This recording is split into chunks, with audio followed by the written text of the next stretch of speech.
जय हिंद दोस्तों, मैं आपका वेलकम करता हूं ऑनली टारगेट एग्जाम पर। आज हम ज्योग्राफी के इम्पोर्टेंट टॉपिक ग्लोब के बारे में डिस्कशन करेंगे और ग्लोब की जो भी आपकी समस्याएं होती है उन्हें आज हम सोल्व करेंगे। जो तुम्हारी कर्क रेखा, मकर रेखा और जो तुम्हारे आर्कटिक सर्किल, अंटार्कटिक सर्किल, किसी भी प्रकार का कोई क्वेश्चन आज के बाद गलत नहीं होगा। और इसे आपको क्या करना होगा, इस वीडियो को लास्ट तक देखना होगा ताकि आपको अच्छे से समझ में आ जाए। तो दोस्तों, आपने जो भी ग्लोब में मुख्य रूप से दो रेखाएं देखी होगी। दो ही रेखाएं होती है। एक तो क्या होती है, कुछ ऐसी होती है एक दूसरे के समांतर, और क्या होती है एक दूसरे, ये क्या होती है लंबवत, यानी कि परपेंडिकुलर।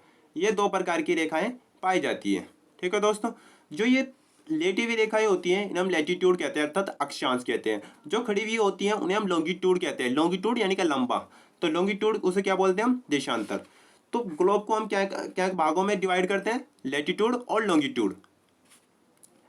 तो इसे क्या कहेंगे हम, अक्षांश। ठीक है दोस्तों, अक्षांश को मैं क्या में व्यक्त करूंगा, मैं इसे डिग्री में व्यक्त करूंगा। क्या मैं व्यक्त करूंगा दोस्तों, डिग्री में व्यक्त करूंगा।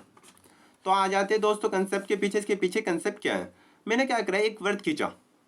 वृत्त जो खींचा मैंने, ग्रेट सेंटर, ये कोई सेंटर माना और इससे के चारों एक सर्किल खींच दिया है। इसे क्या कहा मैंने दोस्तों, ग्रेट सेंटर का। ग्रेट सेंटर को मैंने जो क्या करा, जो हमारी ये परिधि थी, परिधि से मिलाने वाली एक रेखा खींच दी ग्रेट सेंटर तक। फिर ग्रेट सेंटर से परिधि को मिलाने वाली एक रेखा खींच दी। तो ये क्या कहलाया हमारा, डायमीटर कहलाया। क्या कहलाया दोस्तों, डायमीटर। ये मैंने कहाँ से शुरू की थी वो मान लेता हूँ। मैंने शुरू की थी दोस्तों 0 डिग्री से। अक्षांश को क्या मैं व्यक्त करूंगा,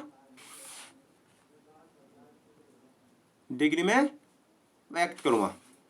तो ये कहाँ से शुरू हुई दोस्तों, 0 डिग्री से शुरू हुई है। अब मैंने क्या करा, यहां से कुछ एक रेखा खींची सीधी। ठीक है दोस्तों, कितने एंगल पे, एक्स एंगल पे मान के मैंने कुछ रेखा खींच दी। और वो क्या करा, उससे मिलाने वाली एक रेखा सीधी खींच दी। ऐसे ही मैंने यहाँ किया, एक रेखा यहाँ खींची और सीधी रेखा ये खींच दी। दोस्तों आपको इतना तो पता होगा, अगर मैं कोई तराजू लेता हूँ तो उसका एक क्या होता है, सेंटर पॉइंट होता है। तो मैंने भी सेंटर पॉइंट क्या माना है, यहाँ से ये माना है, कोई ओ पॉइंट मान लिया सेंटर पॉइंट। तो ये कहाँ से गुजर रही है, इसके मध्य से गुजर रही है। तो इसके लिए मैंने इसका, इस वजह से मैंने इसका नाम दे दिया भूमध्य रेखा। क्या नाम दे दिया दोस्तों, भूमध्य रेखा। अब ऊपर अगर मैं देखता हूं तो ऊपर मैंने कोई रेखा खींची है और वो गुजर रही है एक्स एंगल से, तो उसे मैंने दे दिया। अब यहां पर आपको देखना होगा, जो ये भूमध्य रेखा है इसे दो भागों में डिवाइड कर रही है। ठीक है दोस्तों, इस गोले को क्या कर रही है, दो भागों में डिवाइड कर रही है। एक तो नॉर्थ भाग होगा इसका, एक साउथ भाग होगा। तो नॉर्थ जो भाग था उसे कहा मैंने नॉर्थ हेमिस्फीयर, जो साउथ भाग था उसे कहा मैंने सदर्न हेमिस्फीयर, अर्थात इसे कहा मैंने उत्तरी गोलार्ध, इसे कहा मैंने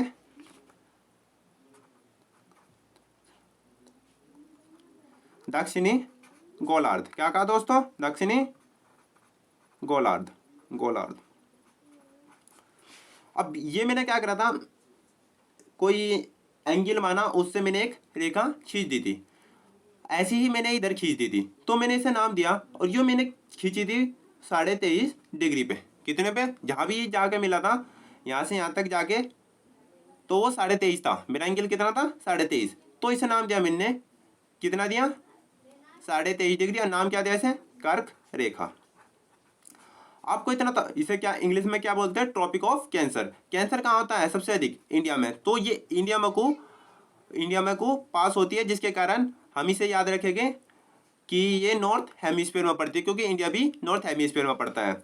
अगर मकर रेखा की बात करते हैं तो मकर रेखा नीचे क्या, जैसे ही ऊपर कर्क रेखा जितने एंगल से गुजरी, ऐसे ही यहाँ ये क्या थी, नॉर्थ, ये क्या होगी, साउथ, 23.5 डिग्री साउथ। ठीक है दोस्तों, तो अगर मैं 23.5 में, अगर मैं 90 में से 23.5 घटाता हूँ तो 66.5 बचते हैं। कितने बचते हैं, 66.5। तो 66.5 पे मैंने क्या करा, एक सर्किल, एक रेखा और खींची। इन्हें क्या बोल लेंगे हम, अक्षांश। एक रेखा नीचे खींची ऐसे ही। तो इसे मैंने कहा आर्कटिक सर्किल, आर्कटिक सर्किल। ऊपर जो था उसे क्या कहा मैंने, अंटार्कटिक सर्किल।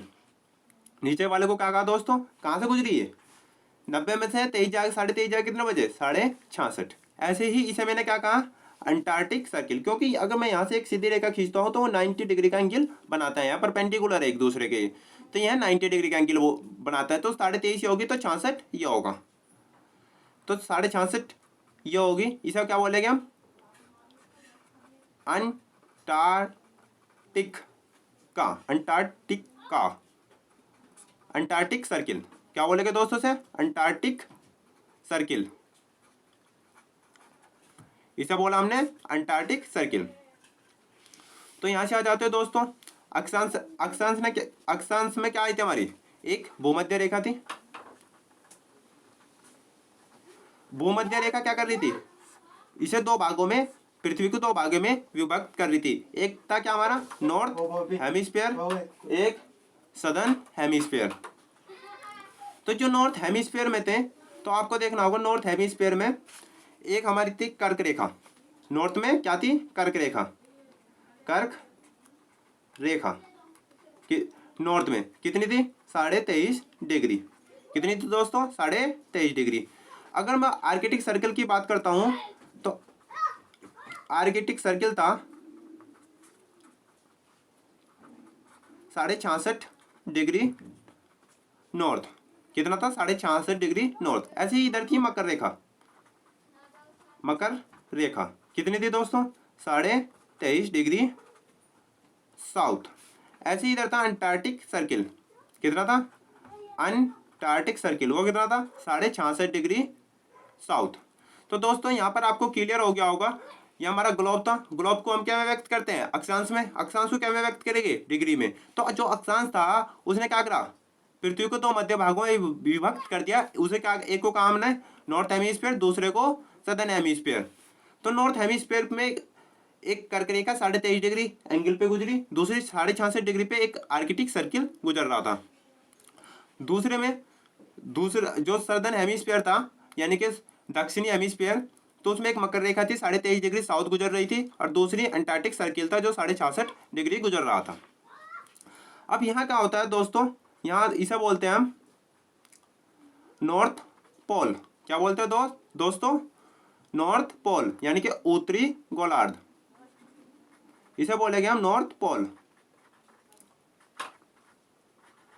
यानी कि नॉर्थ पोल, उत्तरी ध्रुव। ऐसे ही क्या होगा, यहाँ साउथ पोल होगा। यहाँ क्या होगा, ये वाला साउथ पोल होगा। तो दोस्तों यहाँ पर अब जान लेते हैं इसकी क्लाइमेट सिचुएशन के बारे में। क्लाइमेट सिचुएशन के बारे में, इनका यानी कि जलवायु कैसी होगी, मौसम, जलवायु, इनके बारे में अध्ययन कर लेते हैं। ये क्या है दोस्तों, हमारी अर्थ है। तो आपको इतना तो पता चल गया है दोस्तों, ये इक्वेटर थी, ये हमारी अर्थ है। इसके बारे में इतना तो पता चल गया है, हमारी अर्थ है। ये क्या कर रही है, इसे दो मध्य भागों में विभाजित कर रही है। दो मध्य भागों में विभाजित कर रही है। तो एक करके एक मकर रेखा थी सदर्न हेमिस्फीयर में, एक इसका दूसरा ध्रुव था नॉर्थ हेमिस्फीयर। नॉर्थ हेमिस्फीयर था, एक सदर्न हेमिस्फीयर था। नॉर्थ हेमिस्फीयर में थी वो कर्क रेखा थी। मैं नाम लिख देता हूँ उनकी, कर्क रेखा। ये मकर रेखा है, मकर रेखा। ये 23.5 से गुजर रही है, ये भी 23.5 से, ये 0 डिग्री एंगल से। ठीक है दोस्तों। ऐसे ही यहाँ एक हमारे पास आया था अंटार्कटिका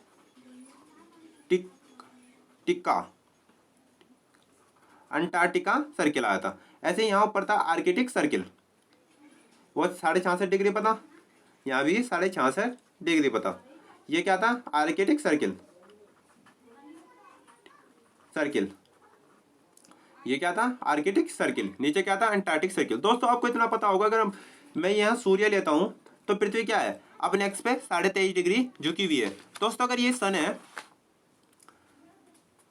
तो जब भी सूर्य इक्वेटर के नॉर्थ में होता है तो कहाँ होता है, नॉर्थ हेमिस्फीयर में, अर्थात कर्क रेखा पर अधिक प्रकाश प्राप्त होता है। जब यानी कि कहाँ तक जाता है सूर्य? नॉर्थ हेमिस्फीयर में एक कर्क रेखा तक जाता है। कर्क रेखा के पार करके वो इससे आगे नहीं जाता है। अगर मैं इसे साउथ हेमिस्फीयर में लेकर आता हूँ तो वो कहाँ तक जाता है? मकर रेखा तक जाता है, मकर रेखा को पार नहीं करेगा। तो दोस्तों सबसे अधिक अगर हमें सूर्य का टेम्परेचर प्राप्त होता है तो वो 23.5 डिग्री नॉर्थ से लेके 23.5 डिग्री साउथ तक प्राप्त होता है। तो जिसके कारण सबसे अधिक गर्मी हमें कहाँ प्राप्त हुई? 23.5 डिग्री नॉर्थ से लेकर 23.5 डिग्री साउथ तक प्राप्त होती है। ठीक है दोस्तों।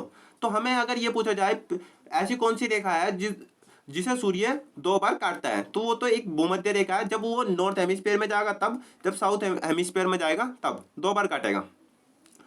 तो सबसे अधिक गर्मी हमें कहाँ प्राप्त हुई? इस एरिया में, इस पर्टिकुलर एरिया में प्राप्त हुई। तो इसे हमने कहा उष्ण कटिबंधीय। क्या कहा दोस्तों? उष्ण कटिबंधीय यानी कि टॉरिड जोन। क्या कहा हमने? टॉरिड